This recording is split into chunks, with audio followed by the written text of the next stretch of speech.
These are Texas A&M University 𝐭𝐡𝐢𝐤 rabbits.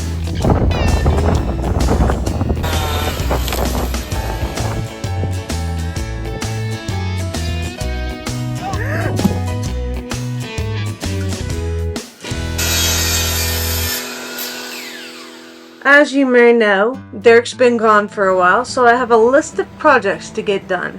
Number one is giving these rabbits some air. This shade cloth is 90% blocked. I put it all around the rabbits and it blocks quite a bit of the wind if there is any. So they need some kind of air movement in this pen. At this point it was still in the 90s, and I will say this one final time this year. I think we're out of the 90s. It's supposed to rain for like a week or more, so we're gonna put pieces of plywood to protect the fans in each corner on both sides, and then the back wall, because last time it rained, which was 2 days ago, it blew all the rain from the north, because hopefully we're getting a cold front too.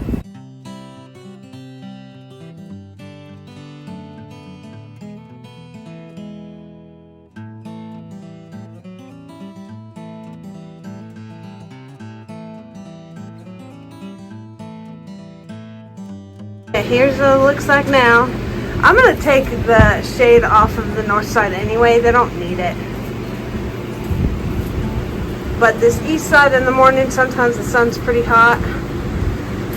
And then the fans are going. They're on the timer. These are Texas A&M University 𝐭𝐡𝐢𝐤 rabbits, but they originate from the UK. They're English rabbits, not cottontail or jackalopes. So you have to remember that. These are bred for our Texas heat, but why not give them something a little extra? They're hungry because I've got their cups.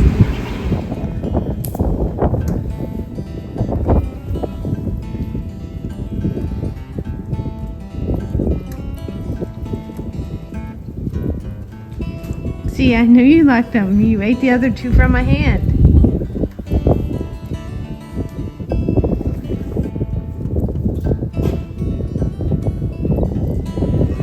Can't eat it with your snoot in the way.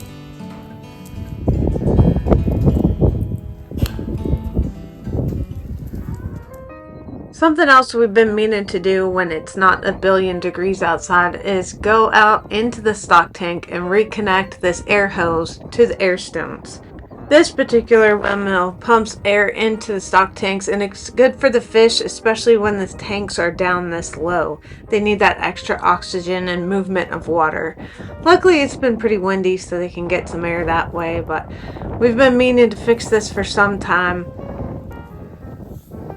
Where these duck decoys are is where the air stones are. When the cows have been wading in the water, they must have just walked into it and kept walking, and it disconnected the air stone. So all we have to do is slide those back in and probably put a hose clamp over each side. I think that's what he's doing right here. I'm pretty sure we did that. Yep, right there you can see the bubbles right around that air line. Luckily we have a lot of clay to keep all this water in, but we also have a lot of silt and gunk that is really hard to walk in there, and apparently these waders are no good anymore.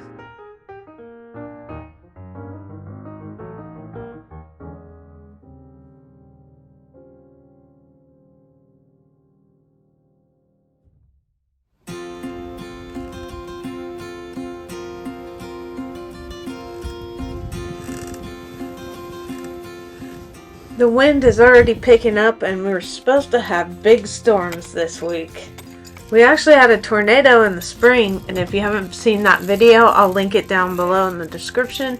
But it ripped these doors off of my greenhouse. We put these barrel bolts down at the bottom of my doors and made them fit better. I also closed and locked all of my windows on the greenhouse. Oh boys, you're getting flooded. These IBC totes are connected to the gutter from our roof, and they fill up surprisingly fast. They're pretty old rainwater, so we wanted to try to get all that crap you see in there flushed out of the totes. Is it going right into your house? Let's see where this river goes. Oh, right where I'm walking, probably. think that was real smart. Either sides of their house. I think the pack inside of there is built up so that they won't get flooded out, which is great. That's what I wanted them to do. They poop in there, we put hay in there, and I guess they don't get water through there.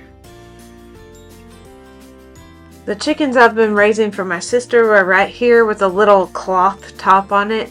So I needed to move them into the covered run so they wouldn't get sopping wet. I moved them in here for now and kept them separate from my chickens just so they're easier to catch when they leave. Let me tell you, these little 4x4 pens have come in handy. They're little dog kennels at Tractor Supply. I just put some chicken wire over the top and zip tied that so I can get it off and roll it up later. I also got rid of the 3 roosters that were in this group. There's a local lady that will take them to auction if I don't feel like processing them. Remember that tornado I told you about in the spring? It pushed this old persimmon tree over and we haven't done anything with it. Now we could use it for firewood. From what I hear, it makes really good firewood. But for now, we're just going to get it chopped and prevent it from dropping big limbs down on an animal or something like that, and just clean it up.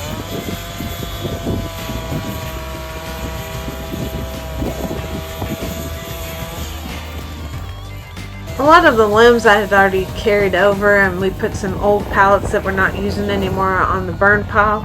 But we've been in a burn ban for quite some time.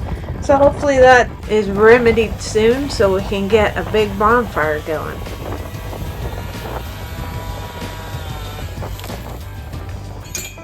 I'm sure you've seen the cows and the goats at the grain bin trying to lift the little door up to get whatever little pieces of feed falls from it. But they also surround us when we're trying to get more pig feed. So I thought, well, we already have an electric fence. Might as well try to use it. So we bought a new grounding rod, pounded that in, got the fence all set, and the Energizer wouldn't work. We couldn't get the battery out to really fix it, so we just said, never mind the electric fence because it grounds out so easy. These cows, if it's not making a big shock, they will just walk right over it or through it. The Energizer is super expensive, and we don't want to go through all of that to not have it work.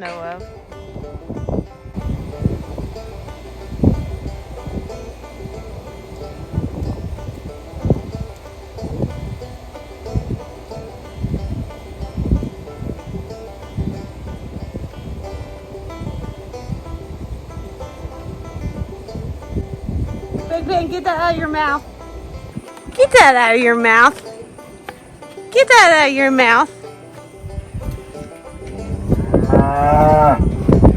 We're probably going to be far too frustrated and on time crunch tomorrow, so I'll tell you. Bonnie right here, if she is not more than 7 months pregnant or not pregnant at all, she will be going to the processor. We're going to find out how far along she might be, because she's a problem. She hit me yesterday with her horns. She always stops you when you're going to feed, and she throws her horns, so she's gone. We're also taking Lantana. She's going to the vet just to get her normal shots. This is the morning of the vet appointment, and we had them all corralled to separate them out to get the 2 we needed onto the trailer. This is a prime example of when something's broke, fix it right then. Because some of the cows have hopped over this corral and damaged the corral fence, which this is cattle panel and I don't love it. It's not that strong, but if we would have reinforced it with some wood, it would have kept them in there. Bonnie actually jumped out. We were able to get her back in by the skin of our teeth, but we got her back in and on the trailer.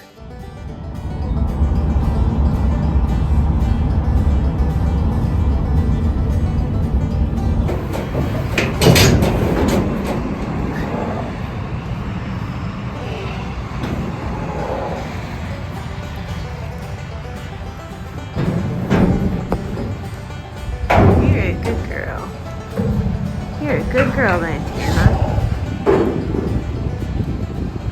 Lantana, being as young as she is, got on the trailer with no problems whatsoever. She went through the alleyway and I was able to even scratch her butt and she was fine. Bonnie is a pain. We did find out she's at least 7 months pregnant. He said the calf is pretty big, so we're gonna let her have the calf first and wean, and then she will go to the processor. Go on then, Tana.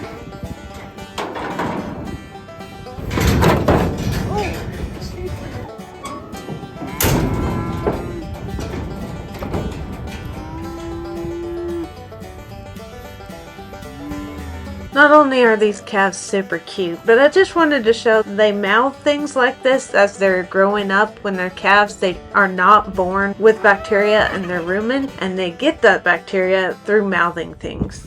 I know. Oh my gosh.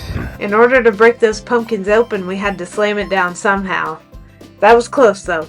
This was Halloween, and how appropriate to give pumpkins as a treat.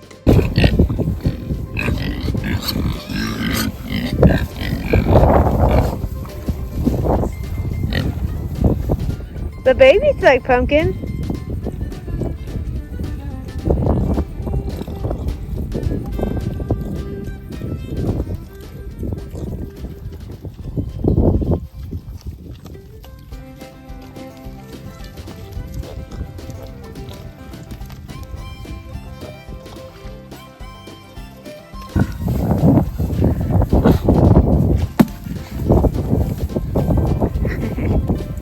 Look, she runs off with it.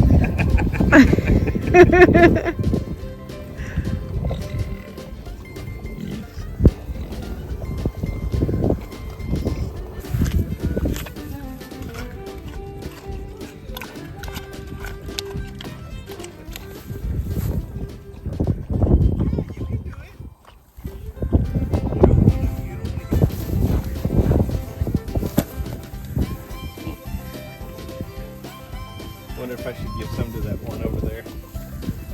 She doesn't want to get wet. What kind of pig doesn't want to get wet?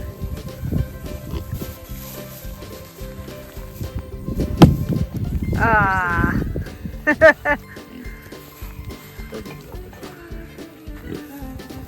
Get up there. How about you have to share?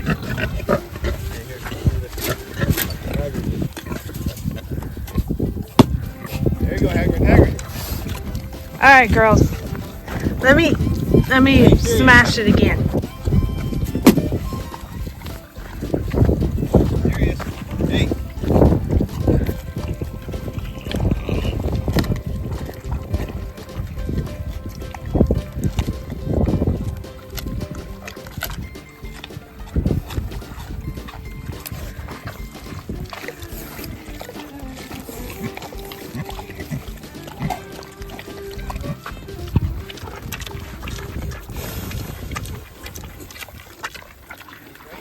This is bale number 5. We didn't have to start feeding till October, so that's pretty good. With rain comes mud, so anything we could think of that would get stuck or have trouble or mess up the grass, we tried to get done before the rain came. Well, go get it, Lucy. Speaking of grain bin, I'm going to come up here and check it. But if it's going to rain that much, I don't want to move it in the mud.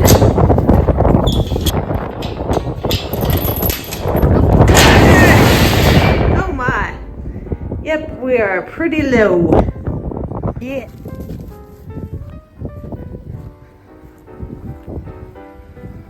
Lucy and the boys cleaning up the mess over there.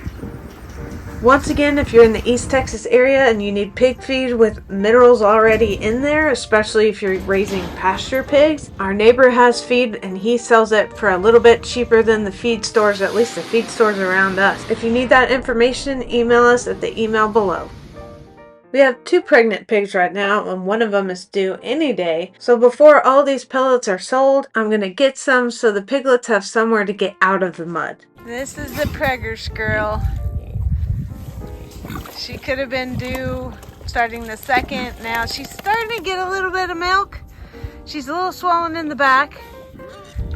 I went and got her hay for this house, which means she's probably going to use that house. And I say that because you can give them everything perfect and they don't want to use it. So we had chances of tornadoes, hail, damaging wind, and 4 to 6 inches of rain. And what did we get?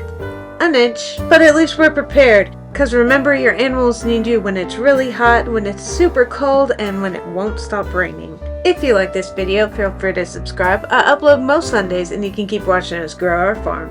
Have a good one.